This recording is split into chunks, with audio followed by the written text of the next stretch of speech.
Court ने जिस तरह से कोविड से मरने वालों को मुआवजा दिया जा रहा है उस पर नाराजगी व्यक्त की है और उन्होंने आंध्र प्रदेश के चीफ सेक्रेटरी को बोला क्यों ना आपको कोर्ट के अवमानना का दोषी माना जाए।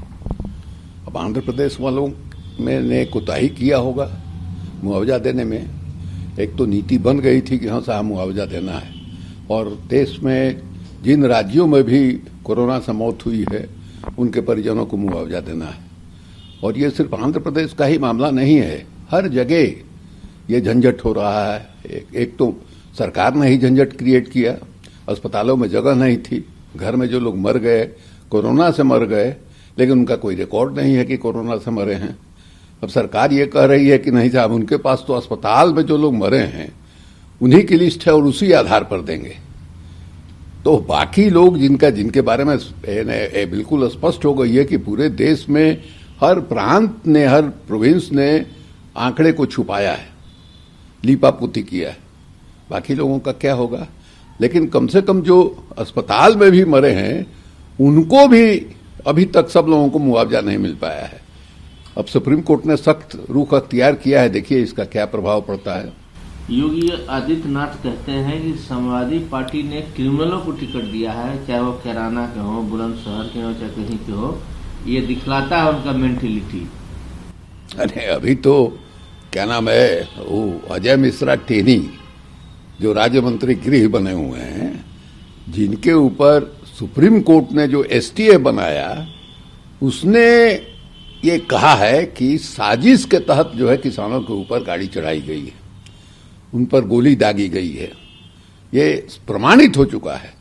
और उसमें अजय मिश्रा टेनी जो है इन्होंने 2 दिन मैंने इस घटना के बाद ये कहा कि अगर कोई साजिश साबित हो जाए तो मैं इस्तीफा कर दूंगा। तो साजिश साबित हो गई, बजाबते पुलिस ने साबित किया, सुप्रीम कोर्ट के जज के निगरानी में साबित हुआ। अभी तक वो पद पर बने हुए हैं। लाज बचाने के लिए उनका इस्तेमाल जो है क्या नाम है चुनाव में नहीं किया जा रहा है। तो ये तो बीजेपी का चरित्र है। अनुराग ठाकुर उनके मंत्री हैं। अब जो खुलेआम जनता में कह रहा है गोली मारो सालों को, देश के गद्दारों को, वो इनके यहां मंत्री बना हुआ है। अब इससे बड़ा क्रिमिनल काम क्या होगा कि बगैर ट्रायल के आप कह रहे हैं गोली मारो। यही फैसला सुना रहे हैं जज भी यही, मुकदमा दायर करने वाले भी यही, और गोली दागने वाले भी यही। तो इससे ही योगी आदित्यनाथ तो खुद अपना याद करें अतीत कि गोरखपुर में कितना मुकदमा उन पर दायर हुआ था, और उसके बाद जो है चीफ मिनिस्टर बनने के बाद उन मुकदमों का क्या हुआ ये बताएं। वो तो सुपुआ दूसरे चलनिया गए जिसमें हजार को छेद को भोजपुरी में कहावत है, वही बात। वही अनुराग ठाकुर तो बोल रहे हैं कि अगर किसी पार्टी से हो, चाहे समाजवादी पार्टी से कोई एमएलसी या एमएलए आएंगे तो हम लोग स्वागत करेंगे उनका अपनी पार्टी में। तो पार्टियां खड़ी हुई है लोगों को दल बदल करा करके। इस पार्टी का अपना नेता कहाँ है? कहीं भी देखिए, आसाम का चीफ मिनिस्टर हो और जगह का चीफ मिनिस्टर हो या विधायक हो, ये पार्टी ही दल बदलुओं की पार्टी रही है। दूसरे पार्टी से तोड़ करके ले आना, उनको अपने यहां जगह देना। इनके पास लोग ही नहीं थे चुनाव लड़ने लायक, तो तोड़ के चाहे वो दबाव में आकर के लोग उनके यहां चले जाएं या रुपए पैसे के लालच में चले जाएं, पद प्रतिष्ठा के लालच में चले जाएं, तो दल बदलुओं के ही सहारे ये पार्टी जो है बनी हुई है। दूसरे पर क्या आरोप लगाएंगे? अखिलेश यादव ने कहा है कि मैं आजमगढ़ की जनता से पहले पूछूंगा चुनाव लड़ने से पहले। अब ये उनका अपना मामला है। आजमगढ़ से एमपी हैं, उनको लग रहा होगा कि आजमगढ़ के लोगों को ऐसा नहीं महसूस हो कि साहब हम लोगों को छोड़ करके चले गए। तो ये अपना उनका निजी फैसला है। नरेंद्र मोदी और जयप्रकाश नड्डा बीजेपी के हेड हैं, वो कैंपेनिंग कमेटी को लीड करेंगे चुनाव में। तो नहीं लीड करेंगे तो योगी जी से फरियाने वाला कहाँ है? और चुनाव तो अपने नरेंद्र भाई मोदी जी के लिए भी तो महत्वपूर्ण है।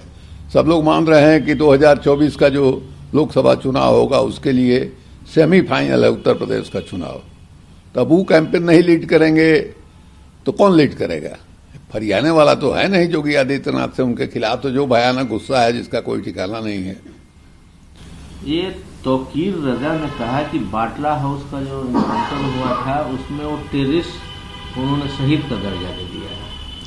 अब देखिए, ये कांग्रेस का मामला है, कांग्रेस उस पार्टी में गई है और हमको लगता है कि इस तरह के जो लोग हैं, ये विवाद बहुत पुराना है। हमने भी राज्यसभा में इस सवाल को उठाया था।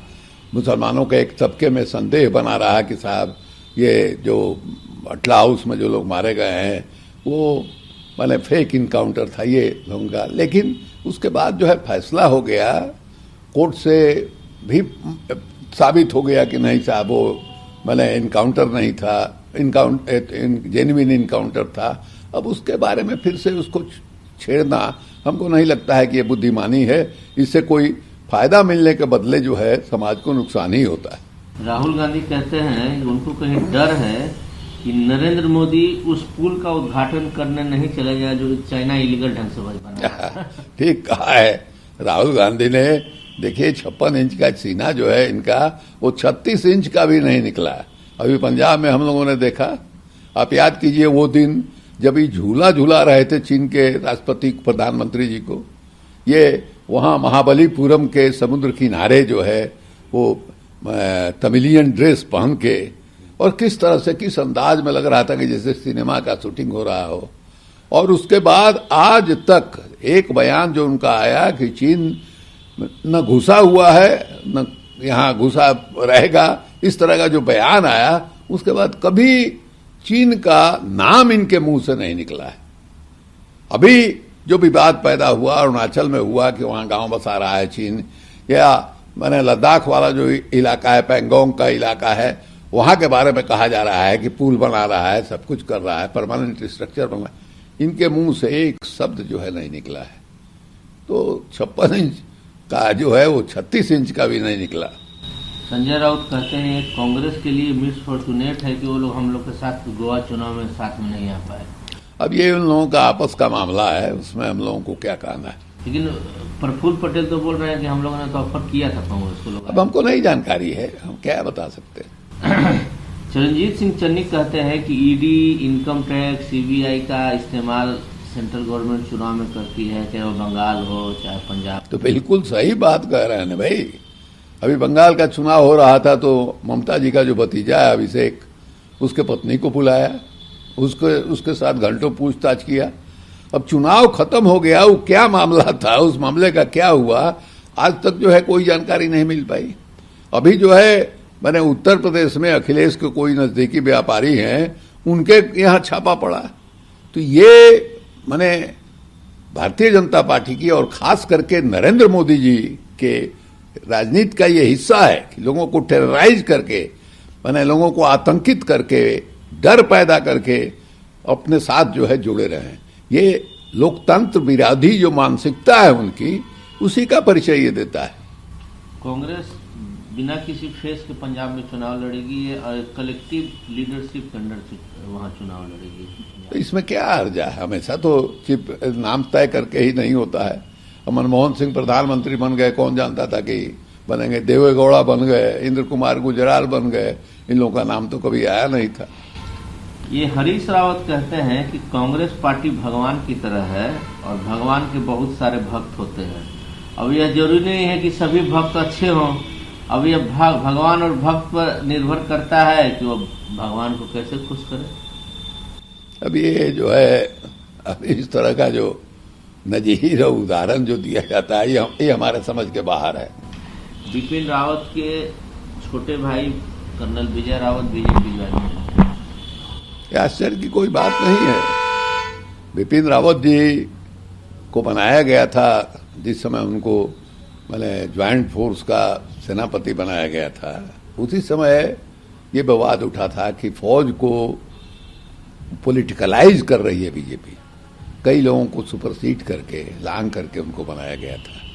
और उनके जो बयान वगैरह आते थे उससे भी मैंने पॉलिटिक्स का झलक जो है मिलता था। तो ये उनके परिवार के लोगों को टिकट दे करके ये जो आरोप लग रहा था उसको सही साबित किया बीजेपी ने।